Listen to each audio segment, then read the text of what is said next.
என் பக்கத்துல ஒரு பையன் என்ன பேட் டச் பண்ணிட்டானா.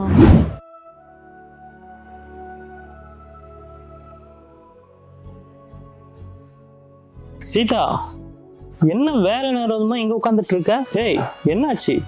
எதுக்கு இப்படி சோகமா உட்காந்துட்டு இருக்க? ஒரு பொண்ணு பையன் கண்ணுக்கு பெத்தெடுத்த அம்மா, கூட பிறந்த அக்கா தங்கச்சி, ஆசையா கல்யாணம் பண்ண பொண்டாட்டி, இந்த 3 ரிலேஷன்ஷிப் தவிர வேற எந்த பொண்ணுங்களை பார்த்தாலும் லஸ்டா தான் பார்ப்பானா. நான் நீ சொன்ன உங்க அம்மா அப்பாவுக்கு சொந்தமும் இல்லை, ஒரு அத்தை பந்தமும் இல்லை. நானும் உன்னை தப்பா தான் பாக்குறேனா? ஐயோ அண்ணா, நான் உங்களே சொல்லலண்ணா. அப்ப வேற யார சொல்ற? அது இன்னைக்கு காலையில என்னோட சைக்கிள் டயர் பஞ்சர் ஆயிடுச்சுண்ணா. அதனால நான் ஷேர் ஆட்டோல வந்தேன்.